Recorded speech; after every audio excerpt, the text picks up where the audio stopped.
नमस्कार साथियों, education channel में आपका स्वागत है। 12th क्लास में आज चैप्टर नंबर 5 उपसहसंयोजी यौगिक को हम पढ़ रहे हैं, जिसमें समवायता पढ़ रहे थे और उसमें पार्ट 3 ये है। पार्ट 1 और पार्ट 2 अपलोड किए जा चुके हैं, जिसमें समवायता की विस्तृत चर्चा की जा चुकी है।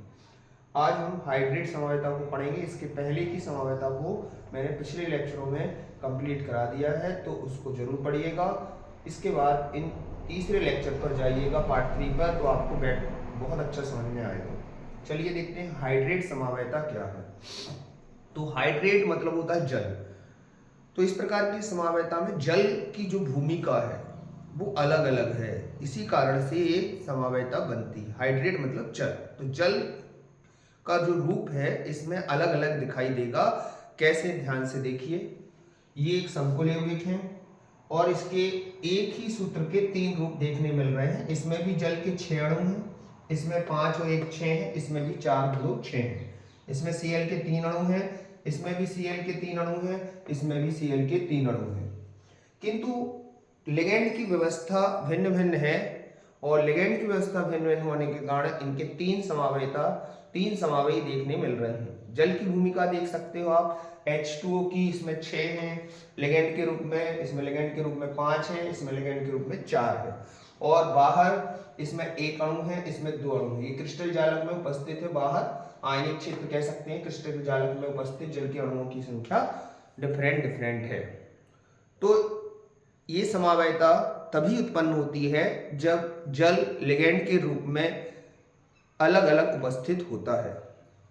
तो ये उपसहसंयोजी क्षेत्र है, समन्वय मंडल है। उपसहसंयोजी क्षेत्र में पहले तो अपन कह सकते हैं कि हाइड्रेट समवायता, इस प्रकार की समवायता में अणु सूत्र तो एक समान है, किंतु जल के अणुओं की संख्या लिगेंड के रूप में भिन्न भिन्न होती है। इस कारण से इसके एक से ज्यादा समवायी देखने मिलते हैं। तीनों सूत्र एक जैसे हैं, किंतु लिगेंड के रूप में जल के अणुओं की संख्या भिन्न भिन्न होने के कारण ये समवायता देखने मिलती है। हाइड्रेट मतलब जल के अणुओं की संख्या लिगेंड के रूप में भिन्न भिन्न है।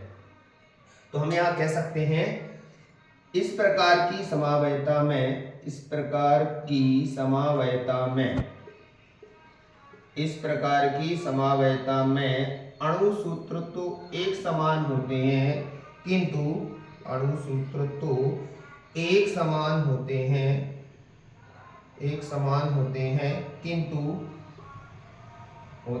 किंतु लिगेंड के रूप में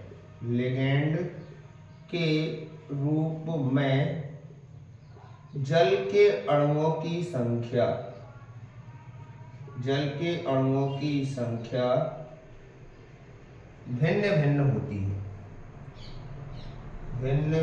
होती है। ठीक है। लिगेंड के रूप में जल के अणुओं की संख्या भिन्न भिन्न होती है, इसी कारण से हाइड्रेट समवायता देखने मिलती है। हाइड्रेट मतलब जल, और जल के अणुओं की संख्या लिगेंड के रूप में भिन्न भिन्न होती है। ये उपसहसंयोजी क्षेत्र के अंदर या समन्वय मंडल के अंदर जल के अणुओं की संख्या भिन्न भिन्न होने के कारण इस प्रकार की समवायता उत्पन्न होती है। पहला सूत्र देखिए, यहाँ पर संकुल यौगिक है जिसमें क्रोमियम केंद्रीय धातु परमाणु है, H2O एक्वा एक लिगेंड है। लिगेंड की संख्या, जल के अणुओं की संख्या 6 है, जिसमें Cl के 3 आयन क्रिस्टल जालक में उपलब्ध है, आयनिक क्षेत्र में उपलब्ध हैं। दूसरे यौगिक में आप देखोगे तो 6 अणु तो यहाँ पे भी है, मगर लिगेंड के रूप में जल के अणुओं की संख्या 5 और एक Cl का लिगेंड भी उपस्थित है, और क्रिस्टल जालक में बाहर Cl के 2 अणु और जल का 1 अणु। ओवरऑल देखें तो 5 और 1 6 और Cl के 3 अणु, उतने ही अणु इसमें है, इसलिए अणु सूत्र तो समान है। किंतु यहां देखोगे जल के अणुओं के रूप में लिगेंड की संख्या 6 है, यहां जल के अणुओं के रूप में लिगेंड की संख्या 5 है। यहां जाइए, यहां देखो H2O के अणुओं की संख्या जो कि लिगेंड है 4 है, केंद्रीय धातु परमाणु के साथ उपसहसंयोजी बंध से जुड़े हुए हैं, और क्रिस्टल जालक में जल के 2 अणु Cl के साथ उपलब्ध है। अच्छा, समवायी अलग हो जाने से इनके व्यवहार चेंज होगा। देखो ये बैंगनी रंग का यौगिक दे रहा, ये नीले हरे रंग का यौगिक है, क्रिस्टल है, और ये हरे रंग का क्रिस्टल है।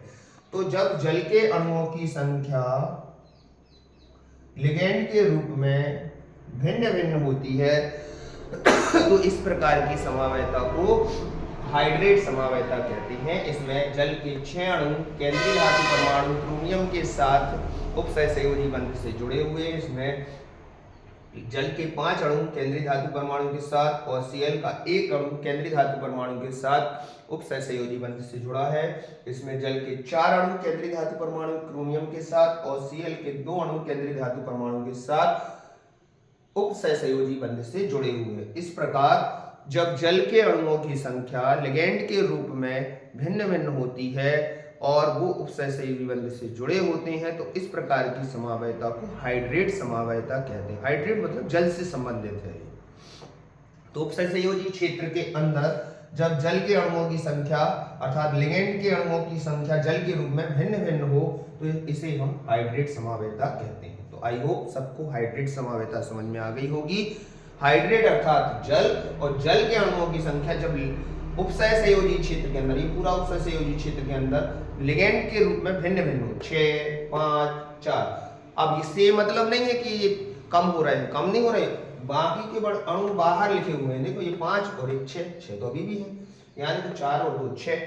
तो इस प्रकार अणु सूत्र एक जैसे हैं तीनों में, किंतु लिगेंड की व्यवस्था, लिगेंड जो है वो जल है और जल के अणुओं की संख्या लिगेंड के रूप में चेंज है, इसलिए इस समवायता को हाइड्रेट समवायता कहेंगे। तो आई होप सबको हाइड्रेट समवायता समझ में आ रही होगी। और ये उपसहसंयोजी क्षेत्र में समवायता में संरचनात्मक समवायता के प्रकार खत्म हुए। अब इसके बाद त्रिविम समवायता में 2 प्रकार, ज्यामितीय समवायता और प्रकाशिक समवायता और शेष बची हुई है, जिसे एक लेक्चर में कंप्लीट करा दिया जाएगा। तो पार्ट 3 कंप्लीट होता है, पार्ट 1 और पार्ट 2 को जरूर पढ़िएगा, उससे इसको पढ़ने में मदद मिलेगी। Thank you. इस प्रकार के वीडियो देखने के लिए एजुकेशन चैनल पवन राय पर बने रहें और चैनल को सब्सक्राइब, लाइक और कमेंट जरूर करें। धन्यवाद।